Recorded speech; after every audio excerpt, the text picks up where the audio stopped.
Greetings, Rabbi Aaron Box from Ocala, Florida, back here with my podcast for the week. I want to talk about a topic that I believe is central to the way that we look at the world today, and that is the word revenge. When we are wronged by people, and how we define being wronged by people can be obviously it's a very nuanced word and it can be described in many different ways. So let's just say, for the sake of this podcast, being wronged by someone means someone has harmed you in some way, physically, mentally, verbally, spiritually, in any way happens. There's really not many choices as far as how you can respond. One response, which is often the one that is most people go to, is to respond in kind, perhaps for revenge. Somebody calls you a name, you turn around and call them a name. Somebody hurts you physically, you want to turn around and hurt them physically. And there's evidence of that, obviously, in religion. I mean, people take the line eye for an eye, tooth for a tooth, and they take it out to literally mean vengeful justice. So there is that response. Another response is to ignore it. Now, this is probably the most difficult response because it's very normal to respond when somebody hurts you. So to ignore it and not respond is almost counterintuitive to the way that we live our lives. That's what makes it so hard, and yet it is probably, if not the best choice of response, certainly in the top 2. I think, however, the most important or the best response when somebody harms you is to take a moment and think about why you're being harmed, why that person has acted. I would venture to guess that most of the time has nothing to do with you, has everything to do with the other person. The joke is that I've heard this joke so many times that everybody winds up in therapy because of their parents. And I don't really want to get into a discussion or any kind of argument about that, but what I will say is that it's very normal as human beings when we a certain way to try and figure out why we act that way. What in our lives has happened? What has caused us to become this particular way? I can give you a personal example. If I come into work and I've not gotten a lot of sleep the night before, maybe I haven't had my cup of coffee yet, maybe, something upset me on my way in, I'm probably not going to be in the greatest of moods when I come into work. That's just human nature.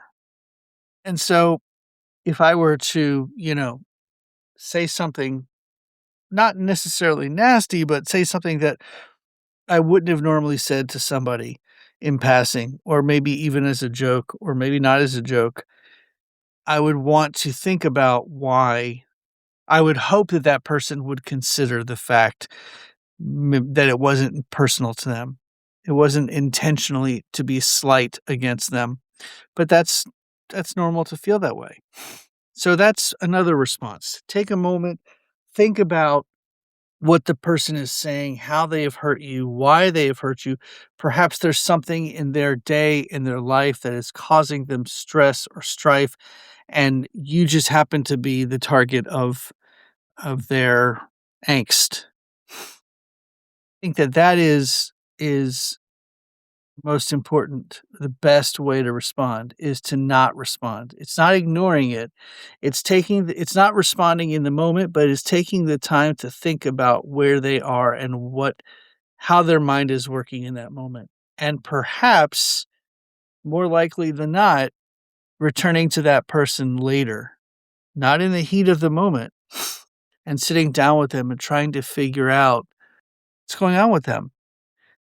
There was a Super Bowl commercial that came on, and I can't for the life of me remember the exact circumstances of the commercial, but basically the crux of the commercial was The 2 most important words are or 3 most important words are you okay? What's up? How's it going?"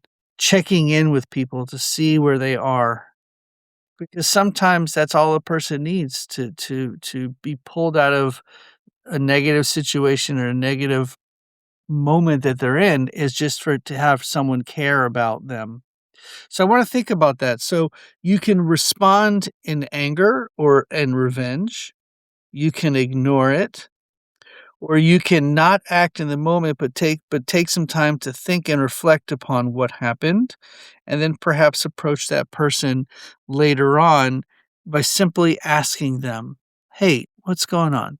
How are things?" And I'm not suggesting, and certainly not, that you should go to that person and say, "Hey, you hurt my feelings this morning, blah blah." No, because that's sort of acting in revenge, almost acting in kind. Let it go. Let whatever angst you have in that moment, let it go. And when you approach them later, simply ask the question, "Is everything okay? What's going on? How are you doing? I've noticed perhaps that you seem a little bit frustrated or you seem a little bit angry. What's going on? Let's talk about it." Maybe they won't respond. Maybe they'll tell you to mind your own business and go away, and that's perhaps because they haven't been able to move past whatever moment that they're in, but that's okay too. We wind up taking things so personally that we forget or we lock out our ability to see humanity in the other. I preach, I teach the idea of "Ve'ahavta l'reacha kamocha," which of course comes from the Hebrew Bible, to love your neighbor as yourself. And I use that as a jumping off point, sort of like a diving board into life, that everything comes from that. I don't wanna quote Hillel, who stood on one foot and said, "That's the whole Bible, go and learn."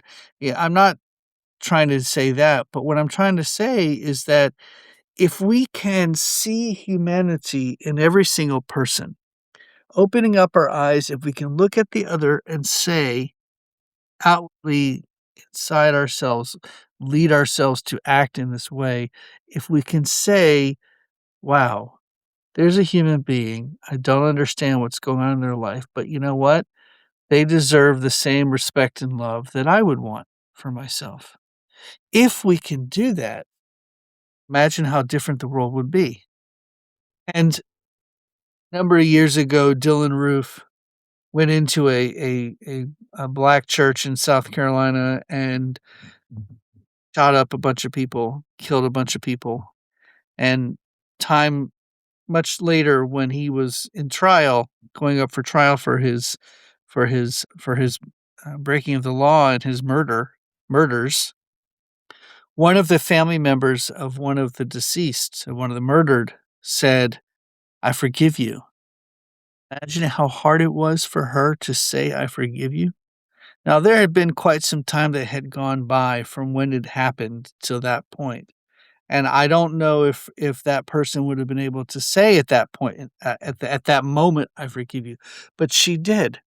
She looked over and she saw a human being who made mistakes, who made grave mistakes for sure, and is being punished for it, but she did not allow his problems in life to occupy space in her life. A number of years ago, I was in a conversation with somebody that had been really sort of a nuisance to me for a while, had been very nitpicky of me, had been very critical of me in a lot of ways, and I'd had it. I was frustrated all the time because this every time I saw this person or even heard this person's name, I just cringed and I just got frustrated. And so finally one of the my therapist at the time, not one of, my therapist at the time said to me, "Why do you allow this person to live rent free in your head?" To think about what she said for a while, and we talked about what that meant. I was allowing this person and their situation in life, I was allowing them to get in under my skin, allowing them to live in my head as a constant source of frustration and anger and fear, perhaps. Go. Let all that go. Just push it aside. If someone is contradicting of you or condescending towards you or critical of you, that's okay. It doesn't hurt you one way or the other. This is something that I've learned as a rabbi over the years for sure is I don't always have to be right. I don't always have to be the one that says the last word. I don't have to be the one who the smartest person in the room. When I'm meeting with congregants, when I'm talking with congregants, when I'm talking with friends or with family, nothing's going to change if I'm wrong and someone else is right. Nothing's going to change if I'm right and they're wrong. The only thing that will change is the relationship between me and those people. Think about that for a minute. Would you rather ruin a relationship with someone and be right, or take a step back and think and love that person for who they are and the relationship that you have with them? Seems to me that that's an easy one. Remember, revenge may give you instant gratification. It may feel good for a few moments, but at the end of the day, it's going to be more harmful than helpful. Ignoring is certainly an option, but at some point, every one of us has a breaking point. But not responding in that moment and taking a step back and giving yourself time to reflect on what happened and and who it was and what it was that was said, and then returning to that person later and sitting down with them and just offering a shoulder, offering an ear. Hey, how's it going? What's going on with you today? Or what's going on in your life? Let's talk. This is a way for us to see the humanity in the other and a sure way for us to get to the place in life where we want to be. And that is where all of us can live life peacefully, successfully, and together. Shabbat Shalom.